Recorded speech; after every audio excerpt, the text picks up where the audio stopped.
Jangan dong. Iya dong. Enggak lupa. Kalau di sini gue bisa dapat duit, ya kenapa enggak, pasti ya gue jalanin. Ya walaupun awalnya gue nggak bisa nih. Assalamualaikum warahmatullahi wabarakatuh. Koncoku, teman gua Baraya Sadayana, balik lagi di channel gua Cerita RJ. Izin buka masker dulu guys. Oke. Kemarin di video kemarin gue sempat bahas, mungkin nggak sih untuk melakukan pemotongan kurban saat pandemi? Jawabannya adalah bisa, memungkinkan sekali selama kita tetap mematuhi prokes dan pelajari dulu tata aturan yang dikeluarkan oleh Perda atau dikeluarkan oleh pemerintah setempat ya, khususnya kalau di daerah tempat tinggal saya, wali kota mengeluarkan peraturan dan kita pelajari satu persatu, baru kita penuhi apa yang harus dilakukan saat penyembelihan hewan kurban tersebut. Sekarang ini gue ada di satu tempat, sebenarnya di satu tempat lagi tadi habis meeting, sharing-sharing sama teman-teman juga, sama dua orang yang biasanya kita udah antigen juga tadi. Halo. Sehat ya? Sehat, Pak. Oke. Ini Angga ini adalah salah satu tim gue juga. Dia menjabat salah satu posisi di perusahaan tempat bekerja saat ini. Angga udah antigen nggak ya? Udah dong. Kita antigen selalu guys, kita selalu antigen banget. Selalu rutin antigen. Udah vaksin udah. Vaksin udah? Iya. Tinggal yang sekali lagi kan? Iya, tinggal yang kedua. Terus kita mau ngapain nih sekarang? kita minum dulu aja guys, nggak apa-apa lah. Kita ngobrolin apa nih, Pak? Nggak tau gue mau ngobrolin apa, gue cuma pengen apa ya, teman-teman kan banyak yang bingung ya sebenarnya saat pandemi ini harus ngapain sih gitu kan. PPKM sekarang ini katanya banyak kesulitan segala macam, iya benar, tapi kan sebenarnya kan ada hal positif yang masih bisa kita lakuin ya gitu kan. Gitu. Jadi gue juga nggak tahu juga mau bahas apa, mungkin ya sharing-sharing aja sih apa yang biasa kita lakuin. Ini Angga ini salah satu tim di pekerjaan saya saat ini yang menurut gue progresnya cukup oke banget ya kan, yang dimana gue kenal Angga itu setahun lalu kan? Ya, Setahun lalu dia masih kecil banget lah, masih pikir ya, sekarang udah oke gitu kan. Gitu. Tahun lalu kita pandemi juga kan ya? Pandemi juga, jadi udah pernah gelombang pertama. Ini kayaknya gelombang kedua. Ini sambil ngerokok di santai. Iya, tahun lalu di kota kita waktu di Malang ya. Itu di Malang, terus baru beberapa bulan ngerjain kerjaan yang sekarang, terus langsung kena pandemi kan. Itu tuh yang lu sempat jualan sanitizer. Iya, harus putar otak kan kita kan. Jadi apa ya, harus berpikir positif, banyak sih yang bisa dilakuin. Jadi kita coba untuk cari peluang kayak gitu kan, untuk cari gimana nih selaknya gitu loh. Kalau kita nggak bisa aktivitas seperti biasa, kita harus ya mau nggak mau kan kita harus ada income, ya income harus dari mana kayak gitu. Lu waktu itu sempat tahun lalu itu sempat ini ya, terkena dampak yang pengurangan karyawan waktu itu ya? Iya, pengurangan karyawan karena jadi ya otomatis kan saya ya kita butuh income, jadi putar otak buat cari cara itu sampai kayak sanitizer nih, jual sanitizer kita produksi sendiri, terus jual sanitizer sampai makanan juga. Pas kebenaran waktu itu kena bulan puasa juga kan, jadi sampai kayak jual takjil ya, jual apa aja. Tuh, jadi Angga itu sampai dia gue baru ingat. Jadi dulu tuh sempet yang dulu gue ledekin ya. Jadi yang pengepulnya sanitizer nih Angga nih gitu kan. Itu sama apa ya? Jadi yang kita rasain waktu tahun lalu, dan apalagi Angga ini salah satu gue bilang nih perantau juga di Malang sama seperti saya, cuman kondisi berbeda. Yang dimana gue saat itu ada di Malang karena sedang ada perjalanan dinas ke sana, terus tidak bisa pulang kembali ke Bandung lagi. Kalau Angga memang lagi itu memang stay di sana ya, stay di Bandung. Tapi stay di Malang, dan kebetulan memang lagi Angga ada rezekinya, dia akhirnya bisa kembali untuk kembali ke Bandung dan bekerja di Bandung. Ini kameramen kita ngapain ya? Di lu sini dong. Aduh, lu mah. Aduh, nah ini kameramen, bukan kameramen nih sebenarnya, ini tim kita juga ya. Tim kita juga nih. Tim kita juga, temen nongkrong juga dulunya. Nah ini Riyadi ini dulunya dia temen kos gue waktu di Malang. Jadi ya, waktu di Malang. Sekarang dia kebetulan udah stay ke Bandung juga, dia bekerja saat ini. Ya ginilah yang kita lakuin hampir setiap hari ya. Ya. Gitu. Terus lu masih kuliah ya? Masih. Aman ya? Aman lah. Ya, Sambil kerja kan? ya. Jadi Riyadi dan dia sambil kuliah juga guys ya. Jadi biar koncoku, temen gue, baraya sadaya bisa ngerti. Riyadi ini gue juga nggak nyangka juga dia kerja di dia kuliah di salah satu perguruan tinggi negeri ya. Lu pintar juga berarti ya. Lumayan. Atau hoki mungkin ya. Oke. Nggak nyangka gue kan gue bilang Riyadi itu gila. Kampus lumayan yang diunggulkan ya. Iya. Diunggulkan salah satu kota di Jawa Timur, luar biasa. Dulu ini gangnya apa namanya? Pernah hobi kopi-kopian juga ya? Iya, dulu lama di F&B, ya lebih specialty-nya ke kopi. Lama sih sekitar 6-7 tahun. Tuh. Kopi ya, bukan covid ya? Bukan. Covid-nya kan baru 2 tahun. Iya, covid baru 2 tahun. Iya. Jadi lamanya di situ sih Pak, lama di F&B, terus memutuskan untuk ke retail. Habis dari retail sekitar 2 tahun baru mulailah ke sales ya, marketing bidang. Kenapa bisa pindah tuh bang? Hah? Kenapa bisa pindah tuh? Faktor kebutuhan Sebenarnya Iya. faktor bukan Iya. Bang. Ya karena waktu dulu itu pas saya pindah itu sebenarnya memutuskan nih untuk berbisnis sendiri sebenarnya. Akhirnya resign dari perusahaan lama, coba nih buat bisnis nih di bidang kopi juga. Kalau dulu kopi belum kayak sekarang ya, kayak coffee shop sekarang yang udah kayak menjamur di mana-mana ada. Kalau dulu kita masih kayak bener coba cari ke petani kopi, terus ada tempat roasting sendiri, ya. roasting sendiri sama teman-teman lah kayak gitu. Terus coba untuk supply kopi segala macam itu. Cuman emang karena dulu belum serame sekarang dan orang belum ngelihat value dari kopi yang kayak apa ya, benar kopi gitu ya. Jadi masih beranggapan kalau itu mahal gitu. Ya, makanya karena gue sempat dengar tuh kalau kopi-kopi kualitas bagusnya di Indonesia ini banyaknya keluar dulu ya. Iya, banyak keluar dulu malah. Kalau sekarang mungkin udah rame nih di kita sendiri. Cuma kalau dulu tuh enggak. Jadi orang-orang masih beranggapan kopi mahal. Untuk harga per kilo sekian itu mahal.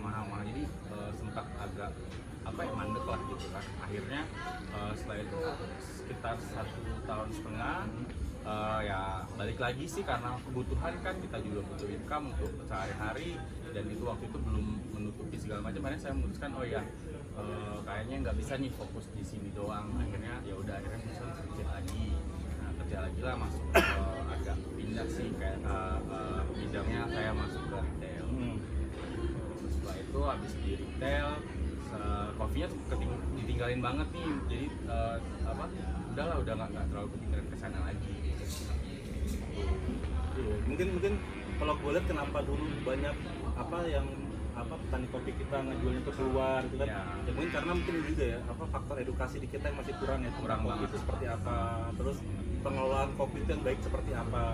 Karena ini mungkin tempat kopi jarang dulu ya. Jarang. Mungkin makanya petani kopi malah pindahannya keluar. Iya. Tapi kan sekarang banyak di Jawa sini. Jadi dulu Maksudnya kopi-kopi kita juga. Iya betul. Jadi dulu tuh kayak mungkin sekarang kita ngopi nih di satu coffee shop yang kayak harga 30.000, 40.000 kita udah biasa. Kalau dulu itu udah mahal banget. Ya. Jadi orang lebih milih kayak udah ngopi mah biasa. Kalau sekarang kan orang udah lebih ngerti kalau kayak coffee shop tuh kita benar-benar kayak mereka jual quality, jual tempat juga kayak gitu kan. Jadi emang sekarang value-nya udah sangat beda.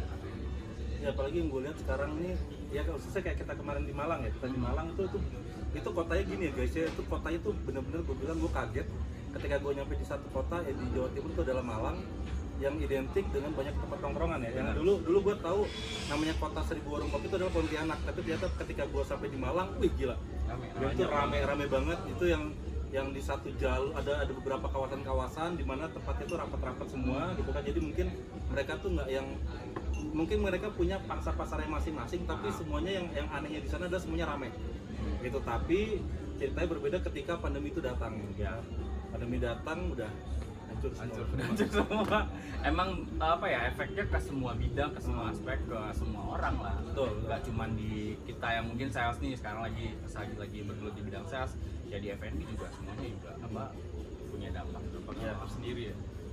Ya apalagi pas yang sekarang ini gelombang kedua, angkanya tertinggi juga ya, kita sempat dapat rekor juga tertinggi. Terus udah gitu PPKM jadi PPKM darurat sekarang kan, semua serba sulit kalau kita bilang. Tapi itulah ya, karena kita bertiga saat ini di dunia sales, jadi kita tetap harus bisa improve ya, Iya, kan? Harus fight bisa juga. bisa fight juga, kita bisa adaptasi juga. Yang sebenarnya sih bidang usaha atau perusahaan yang kita bekerja sekarang itu sebenarnya masuknya kategori esensial ya. Esensial sih sebenarnya. Esensial yang dimana sebenarnya itu kita masih bisa masih bisa kerja sebenarnya dengan normal ya kan. Walaupun hanya ada kalau nggak salah kok dari kantor tuh 25% aja ya. 25% aja. 20% WFO, tapi masalahnya karena kita di sales ini nggak ada Ya, WFO ya. ada WFO karena gimana ya? Karena kita kan kalau di sales ya emang kita harus ketemu orang, harus apa ya? Nggak bisa yang WFO ya. Kita dari mana? Betul. Jadi kalau misalnya koncoku, temen gue, baraya semuanya mau tahu kita sebenarnya kerja di sales tuh kerja di bidang apa sih ya kan? Ya cari tahu aja nanti. Ya cari tahu kita di mana itu ternyata. Ya. Oke. Bahas kuliah dia sih. Jangan dong. Iya dong. Iya dong. Enggak, lu kan kuliah apa nih? Terus kenapa mau ke bidang sales gitu loh. Ini semacam. Iya, tapi maksudnya yang gue bingung sekarang gini. Kalau kita bicara masalah sales sekarang ya, ngomong masalah sales, gue juga in basic gue juga nggak ada basic untuk seorang sales seperti apa gitu. Jadi gue pernah ada mengisi satu acara juga, gue sempat jadi pembicara juga, gue sempat jadi trainer juga. Sales itu memang tidak ada bangku pendidikannya, kan? Jadi sales itu semua yang tentang kehidupan itu ada di sales sebenarnya. Ya salah satu contoh misalnya kalau kita bicara teman kita ini Riyadi, ini agak aneh nih ya. Ini menyimpang banget nih dengan jalur kuliah, sangat menyimpang. Apalagi dia saat ini masih di bangku kuliah sebenarnya ya, dia semester akhir nih. Semester akhir gitu kan. Itu jurusan apa sih? Teknik pengairan. Oh, teknik pengairan jadi sales loh. Jauh banget ya. Jauh. Bidang. Ya, Bidangnya beda. Ya lu kenapa sih jadi lu, ini ceritanya dia lucu nih. Riyadi itu dulu teman kosan gua. Jadi teman kosan gua ketika gua masih di Malang gitu kan. Di Malang tuh selama segala macam yang gua bingungnya kok tiba-tiba dia mau belajar jadi sales gitu aja. Itu yang gua masih sampai gua pun nggak percaya gitu kan, Riyadi mau kerja gitu kan. Itu dulu mah dia mau buset gitu kan. Dia pokoknya dia jago nge-game tuh kan, jagonya tidur bangun siang gitu kan. Jadi lu kenapa sih Di? Ya. Kok tiba-tiba mau kerja sih Di? Apa ya, pertama mindset sih sebenarnya Bang ya. Mindset dimana ya lu dapat duit tuh bukan selepas sekolah doang gitu. Ya kalau misalnya kita lihat orang banyak bilang kayak sekolah wajib 9 tahun, ya bener gitu, tapi ya dalam artian lu sekolah ya pasti lu pengen kayak gue pengen gaya nih, terus atau misalnya gue juga pengen uang sendiri dong, Ya. walaupun Lu pengen lah ya bisa beli sesuatu dari duit lu sendiri lah ya. benar dalam artian orang lain terlihat gayanya oke nih, dalam artian ya gue juga bisa dong, harus nyari Kan yang gua tuh kalau nggak salah kan bukannya orang tua lu juga masih mampu sebenarnya ngasih itu. masih cuman dalam artian ya sampai kapan sih, Iya. sampai kapan gue harus memakai duit orang tua gue, sedangkan gue bisa loh, gue masih punya badan yang sehat untuk gue nyari uang entah apapun itu. Makanya kalau dibilang lari dari bidang ya enggak juga, karena ya semua juga ada ilmunya yang dipelajari, dalam artian kalau di sini gue bisa dapat duit ya kenapa enggak, pasti ya gue jalanin ya, walaupun awalnya gue nggak bisa nih, apalagi kayak yang misalnya di bidang sales Nawarin produk lagi dulu pertama-tama ya, nawarin produk. produk ya gue ketemu orang aja gugup gitu loh. Iya. Tapi lama kelamaan ya gue punya mindset ya gue ketemu orang juga besok gue nggak ketemu dia lagi. Iya. Akhirnya gue berani. Jadi ada soft skill yang dimana gue dapet di situ. Ya apapun kerjaannya sebenarnya sama Bang, yang penting kita mentalnya kuat nggak. Iya. Nah gue belajar dari situ tuh. Gue belajar sebisa mungkin kalau misalnya gue jajan gue pakai duit sendiri. Dan itu lu bakal kayak punya duit sendiri, Iya. kebanggaan sendiri kalau misalkan Kebanggaan. misalkan lu bisa beli barang, oh ini duit gua loh. Hasil Paling kerja nggak gua lu loh. harian lu nongkrong, lu ngopi, ngerokok, lu udah bisa kita duit sendiri lah ya. Iya. Paling yang misalnya emang benar-benar kebutuhan baru gue minta bokap atau nyokap gue. Tapi selagi kayak misalnya gue nongkrong atau misalnya aduh gue pengen beli baju nih, atau gue pengen beli celana, beli sepatu yang benar-benar gue pengen gitu buat gaya gue sendiri. Ya apa kata orang ya terserah, maksud gue ya gue punya kebanggaan gue bisa belanja barang-barang ini. Ya itu sih maksudnya kenapa sih gue harus punya duit sendiri, atau juga duitnya juga gue pakai sendiri gitu, Iya. gue nggak pakai rame-rame. Atau misalnya lu pakai duit orang tua ya bang, ya sorry banget, gue juga kerja gitu. Makanya kenapa sih dari bangku kuliah atau misalnya apapun status lu di mana, lu masih sekolah misalnya, lu bisa nggak sih nyari uang, ya bisa banget gitu. Iya. Malah di situ lu punya keberanian untuk hidup sendiri. Kalau gue sih mindsetnya seperti itu sih bang. jadi lebih enak aja. Gue keluar tuh kayak apa, bagi duit dong, udah nggak lagi. Jadi gue kayak keluar ya udah keluar aja gitu loh. Duit udah ada. Iya. Ya soalnya kalau yang gue rasain nih berarti ini gue kurang lebih dari 2004-2005 gue udah mulai meniti karir ya gitu kan. Meniti karir, gue udah mulai kenal ada salah satu leader gue gitu kan. Shout out buat Pak Anandito Nugroho, thank you bang, dulu pernah ngedidik gue gitu kan. Gue itu salah satu orang yang berjasa buat gue gitu kan. Gue bilang kenapa, karena dulu gue ketika gue nyampe ke Jakarta gue sama sekali nggak tahu loh, gue nggak tahu gue mau kerja apa ya gitu kan, gue nggak tahu gue harus mulai dari mana gitu kan. Yang Jakarta bener sih sebenarnya, Jakarta tuh ibu kota tuh lebih kejam daripada bukan ibu tiri, sekarang bahasanya beda loh ya kan, ibu sambung ya kan kayak Ibu gitu. sambung. Itu lebih kejam benar Ya, itu. tapi ya sebenarnya bukan masalah tentang ibu kotanya sih, Iya. karena memang mungkin Jakarta terkenal kota ekonominya. Gitu kan, yang dimana lu harus berani, kreatif ya kan, dan lu harus benar-benar bisa, kalau kata orang kan lu memanfaatkan kesempatan yang kesempitan. Justru sebenarnya sekarang itu harus kita bisa ya gitu. Apalagi udah sikon pandemi sekarang nih kan, itu luar biasa, lu udah harus muter otak banget buat lu gimana bisa bertahan hidup di masa sekarang. Apalagi buat teman-teman yang masih bekerja atau kayak kita masih bekerja nih ya kan, gimana kita bisa eksis kerja kita sekarang. Itu kan bener nggak bisa yang masih hal-hal kayak zaman dulu lagi lah ya, dengan susah banget kan. Walaupun kita tetap berharap pandemi ini tetap berakhir, walaupun kita nggak tahu nih sampai kapan ya kan. Jadi mau nggak mau nih kita harus tetap bergerak gitu kan. Ya makanya gue bilang kalau menurut gue sih mental ya di sini. Iya, lebih mental. Jadi sales itu gue bilang sales is mental ya. Sales itu tuh mental di mana ya lu kalau mental lu bagus ya lu bisa jadi, bisa enggak ya bisa jadi hancur gitu kan. Itu kenapa? Karena memang nggak semua orang juga. Sebenarnya pekerjaan paling gampang kita cari di saat ini adalah sales. Iya. Ya nggak di bidang kita yang kita kerjain sekarang ya. Mau apapun tadi sales ya kan. Mau lu cuma kasar dagang makanan aja gitu itu udah sales juga. Nah, cuman masalahnya di sini lu mau kuat nggak nih mental lu? Ya karena Benar. Sejauh apa mau ngelangkahnya? sejauh apa lu mau ngelangkah?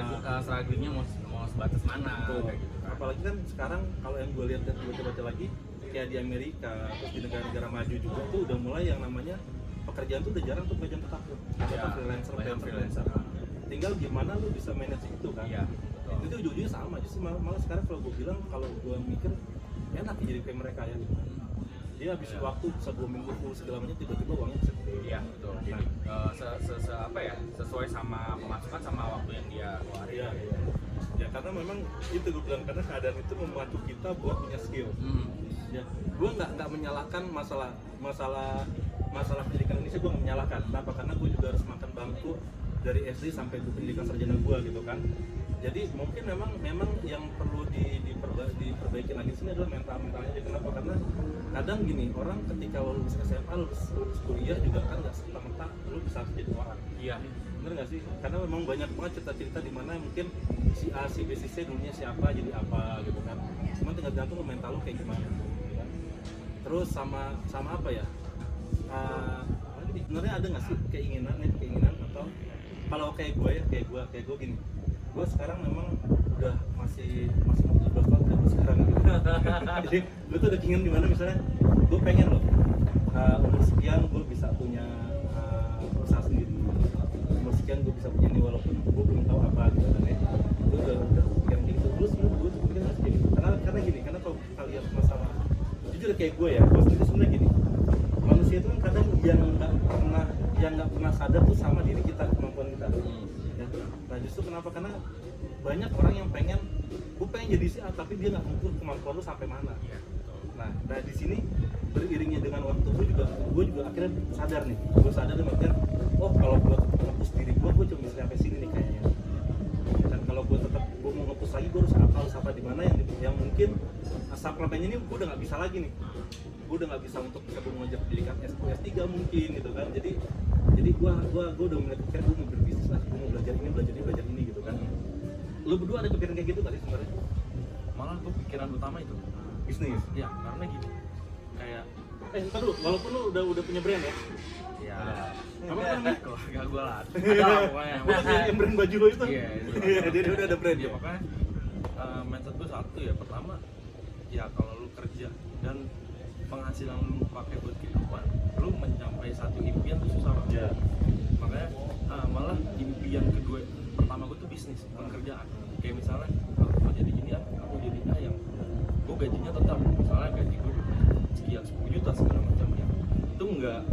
gue bisa mencapai impian gue Ya.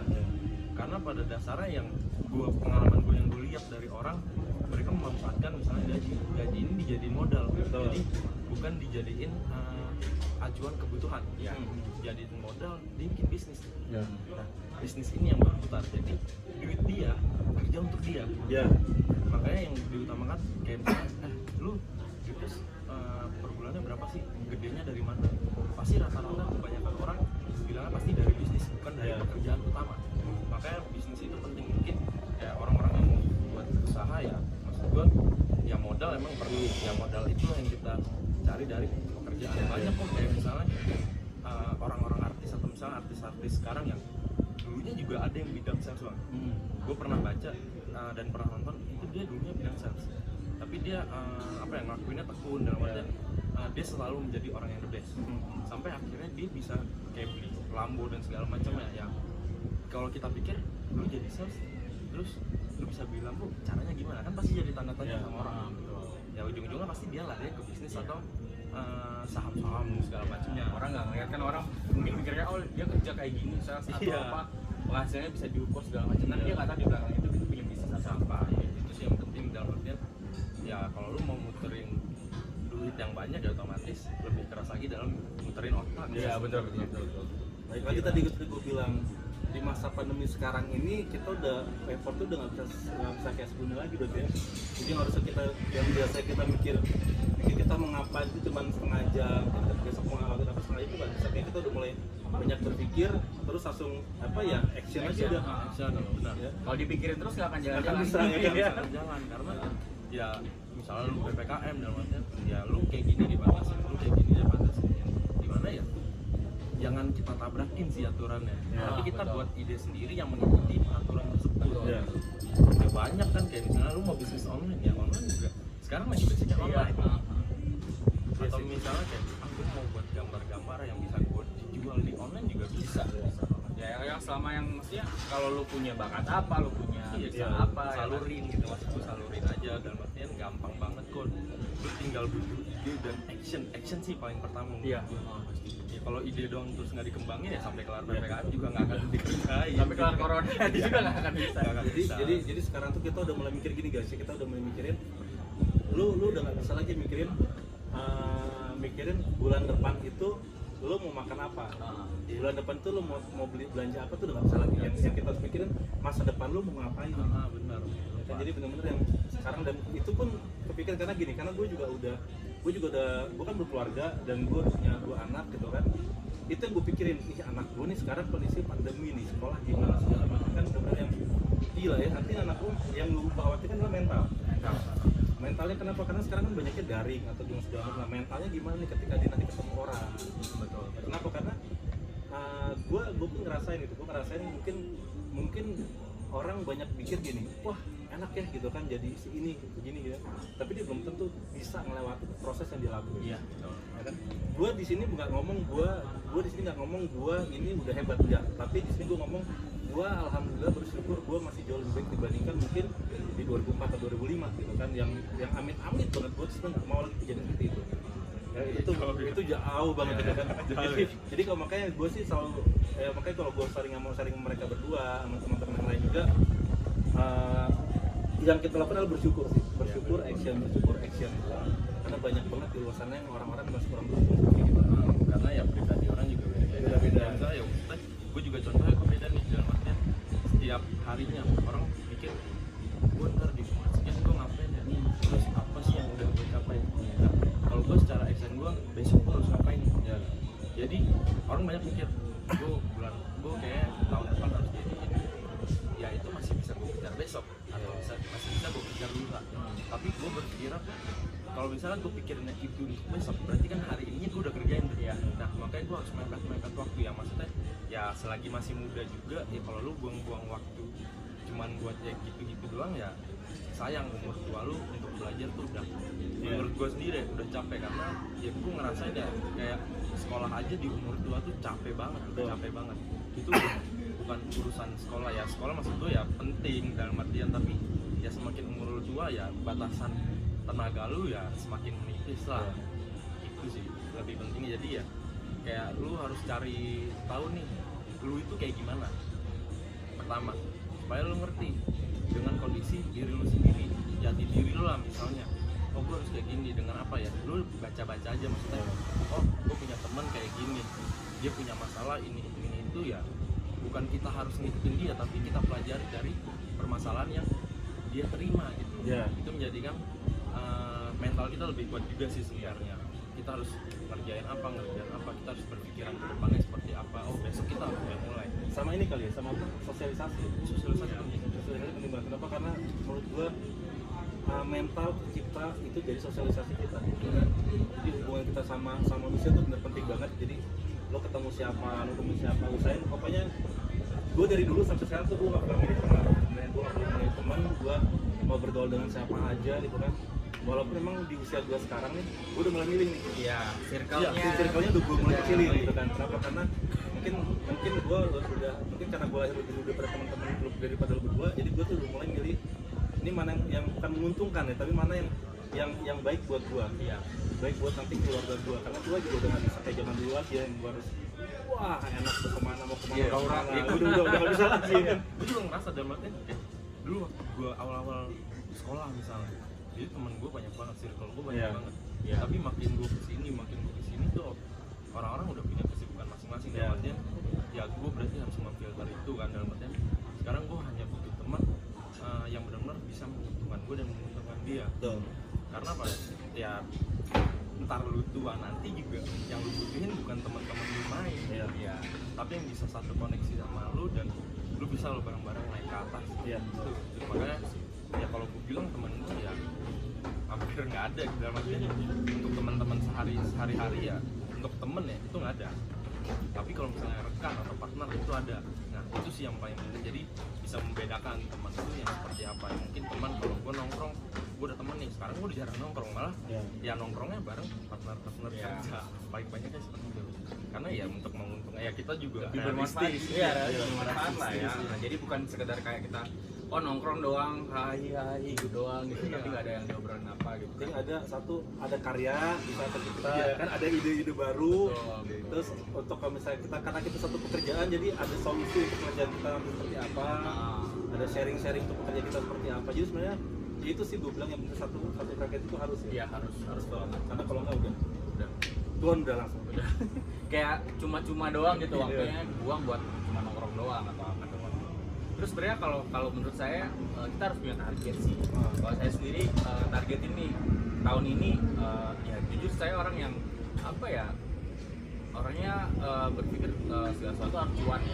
Jadi tahun ini gue harus dapat berapa ya, gue harus investasi buat apa kayak gitu. Karena investasi gak cuma kayak cuma bisnis atau apa, bisa lain banyak. Misalkan lu mikirnya kayaknya sekarang muda, misalkan lu mau beli tanah dulu atau apa kayak gitu, itu kan termasuk investasi juga. Nah jadi lu harus punya target, lu harus punya investasi, ya gunanya apa untuk nanti kedepannya juga itu jadi modal juga tuh.